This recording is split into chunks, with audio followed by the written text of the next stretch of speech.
የሰው ልጅ መጀመሪያው ሳይሆን መጨረሻውን ያሳምርልኝ ነው እና የሁላችንንም መጨረሻ እንዳያሳምርልን ቤተሰቦቼ። ፈኪና አህሙ እንደዚህ ይሆናሉ ብለን መቼም አልጠበቅነውም ነበረ። ነገር ግን የተፈጠረውን አይታችኋል። ስለዚህ መጀመሪያቸው ያምር ነበር፣ መጨረሻው ግን በጣም ይደብራል። ላኪን በዚህ ላይ የምናገረው ነገር ምን መሰላችሁ? ይህ ነገር ፕራንክ ነው እያላችሁ ነው ያጀማ። ፕራንክም ይሁን እውነት ግን እንደዚህ ፕራንክ ከሆነ ራሱ በዚህ መልኩ የኔ ወደሰችን ማስቀየም ሆነ እንደዚህ ማስከፋት ለምን አስባችሁታል? እንደዚህ ሳሙ ያንን ነገር እንደዚህ መወሮሩ ምን ያክል ተስፋ ቢቆርጥ ነው ምን ያክል ምናምን ብላችኋል።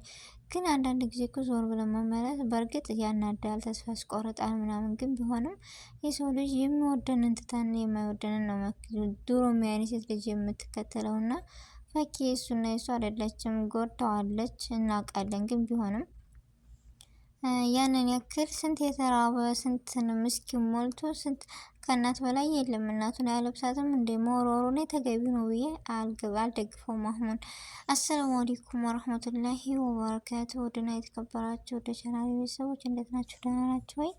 ከኔ ጋር አልሐምዱሊላህ። እንዲሁም ክርስቲያናት ወንድሞቼ ሰላም ብያለሁ። በያለንበት የዓለም ዳርቻ ሰላማችን ይብዛ። አላህ ሀገራችንን ሰላሟን፣ አንድነቷን፣ መተሳሰብ፣ መከባበርን ይመልስልን። ሁላችንም በዱዓ በጸሎት እንበርታ። ውድ ቤተሰቦቼ ለቤቴ ደግሞ አዲስ የሆናችሁ ሰብስክራይብ ማድረጋችሁን እንዳትረሱ። ነባር ቤተሰቦቼ ከጎን የሆናችሁ ስለምታበረታቱኝ እጅግ ከልብ አመሰግናለሁ። ዛሬም ነገም ብርታታችሁ አይለኝ እላለሁ። ውድ ቤተሰቦቼ እና ዛሬ የመጣሁበት እንዳያችሁት ፈኪና አህሙ በፊት የምናውቃቸው በጣም ደስ የሚሉ ጥንዶችና በጣም የሚዋደዱ እህትም ወንድምም ብለን እንያዛቸውና እንደዚህ አይነት ነገር ነበሩ። በጣም የሰውን ያኔ ሁሉ ነገር በጉጉት የምጠብቃቸው ነበር። ግን ሱብሃንአላህ እኔ መቼም እንደዚህ ይሆናል ብዬ አልጠበቅኩትም። ያው እኛ ባልነው ነገር ሳይሆን አላህ በፈቀደ ነገር ነውና ሁሉም የሚሆነው።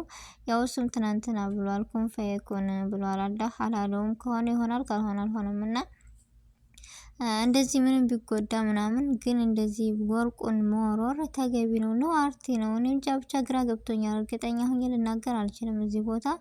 ምክንያቱም የራሴን ነገር እርግጠኛ ያልሆኑትን ነገር በእርግጠኝነት ማውራት ጥሩ አይደለምና ግን ለመሳደብም ሆነ ለመፍረድ እስኪ አንቸኩል። ምክንያቱም ፕራንክ ነው እያሉ ነው እነዚህ።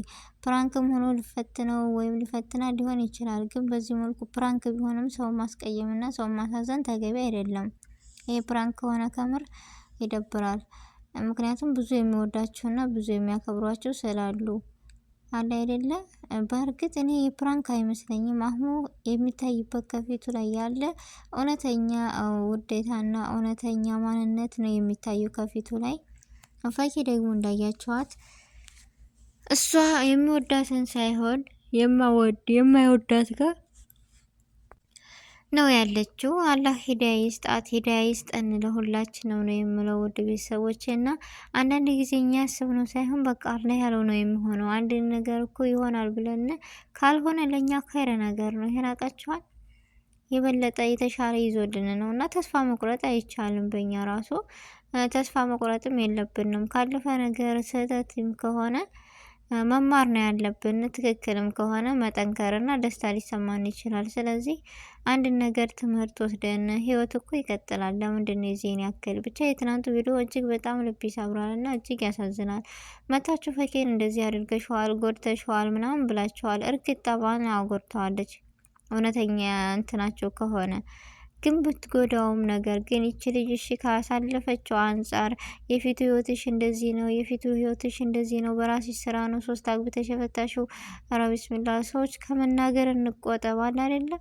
በቃ ይቺ ልጅ የፊቱ ማንነቷ ላይ አለ የሆነ ነገር ቁስል እኮ ሁሌ በቃ ምንድነው በዳይ ባይረሳ ተበዳይ ምንድነው አይረሳም፣ በዳይ ቢረሳ ተበዳይ አይረሳም ብሏል። እና ማንነቷ በዛ ነገር ሊመጣባት ይችላል። ወንድ ልታምንና ላታምን ትችላለች። ስለዚህ መረዳት መቻልም አለብን። ያ ነገር ተፈጠረ፣ ግን የፊትን ቁስል እያመጡ ለምን እንደዚህ ታረጋላችሁ? በቃ ይቺ ልጅ አልወደደችውም። ካልወደደችው ጋር ደግሞ እኩል ሆኒ ብለን ግዴታ መሳፈጥ የለብንም። ለሷም አላህ ኸይር ነገር ይስጣት፣ ለሱም ኸይር ነገር ይስጠው ነው የምንለውና እስኪ አንዳንድ ጊዜ ቆም ብለን እንሰብ። ሰዎች ከስድብ ምን እናተርፋል? እስኪ ንገሩኝ።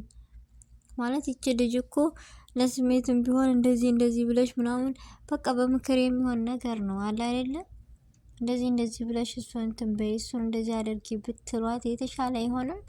የፊትን ቁስል እያመጣችሁ ከምትሳደቡ ለሷም ሆነ ለሱ ጎድተዋለች እና ጎድተዋለች እኮ እናውቃለን፣ ሁሉም ነው ግን አይደለም እሱ ወደንስ ራሱ በጣም ነው ያዘነባት። ግን ምን ይደረግሽ አልወደውም በወንድምነት እንጂ ባለፈው አይታችኋል ኢሳም ጋር ስትገኝ እንደዚህ ብሎ ሲነግራት በግልጽ እኔ ወላሂ ከማንም ጋር ንክኪነት የለኝም፣ ቪዲዮ መስራት ግን አዛም ስለሚሆን የሚሰድቡ ብላ እኮ ተናግራለች።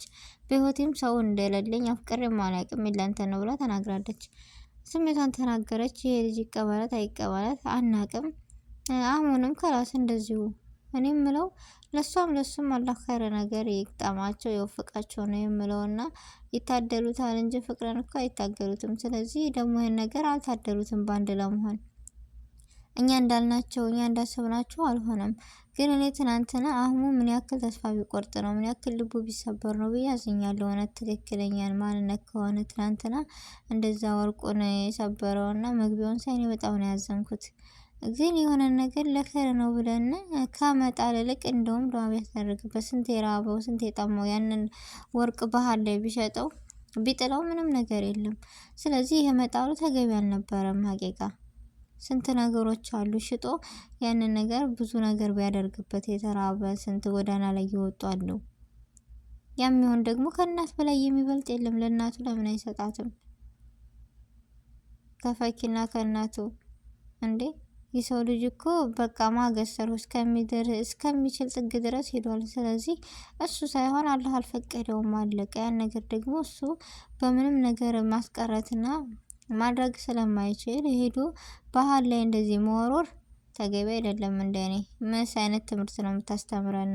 አለ አይደለ ቪዲዮም ስትሰሩ የሆነ ነገር እኮ በእርግጥ አንተ ተስፋ እንደቆረክ ምናምን የሚያሳይ ነው። ግን ቢሆንም ውድ ነገር ያይን እንዴት ባህል ላይ እንደጣልኩ ሁሉን ነገር ተስፋ እንደቆረክ እሺ ተረድተናል። ይሄን ነገር ግን መሆን ያለበት እንደዚህ ሳይሆን አለ አይደለ ወንድ ልጅ ነው ቆፍጠን ብለህ እስከምችል ድረስ በቃ ተጋፍተሃል። ነገም ዛሬም ህይወት ይቀጥላል። ስለዚህ ይህ ነገር ለራሴና ለራሴ አልሆነም በቃ ታገልኩ ምናምን ብለህ ራስን ቆፍጠን አድርገህ መነሳትና ዱዓ ማድረግ ያንተ የሆነችው አላህ ይዟታልና እንደዚህ ማድረግ እኔ ተገቢ አልነበረም። እኔ መጣሉ በጣም ነው ያስቀየመኝ። ለምን ብዙ ነገሮችን እያወቀ እንዴት ስሜታዊ ሆነ ወይም ተናደህ እንደዛ ማድረግህ ጥሩ አይደለም። አንዳንዴ ዞር ብለን ራሳችንን በቃ መመለስ አለብን፣ ማሰብ መቻል አለብን። ለምን እንደዚህ ይሆናል? ተስፋን መቁረጥ የለብንም። ህይወት እኮ ይቀጥላል። ነገ ዛሬ አይደለም፣ ዛሬ ነገ አይደለም። ስለዚህ ነገ የተሻለ ደግሞ ከሷ የበለጠ ህይወትና የሚወጣው እድል ልታገኝ ትችላለህ። ስለዚህ እንደዛ አድርገህ ከምታስቀይም እሷም ተናግራለች። የራስህን ህይወት ቆፍጠን ብለህ በቃ ብዙ ትምህርቶችን ወስደህ የራስህን አንድና አንድ ብለህ ብትመልስ ወደ ማንነትህ ተመለስ ነው የምለው ወንድማችን። አሁን እኔ ለሁላቸውም በቃ አላህ ኸይረ ነገር ይወፍቃችሁ ነው የምለው፣ ለሷም ለንተም ሌላ የምለው የለኝም። ውድ ቤተሰቦቼ ዛሬ ቪዲዮ ይሄን ይመስል ነበረ። አስተያየታችሁን በኮሜንት አስቀምጡልኝ። ሰላም አለይኩም ወራህመቱላሂ ወበረካቱ።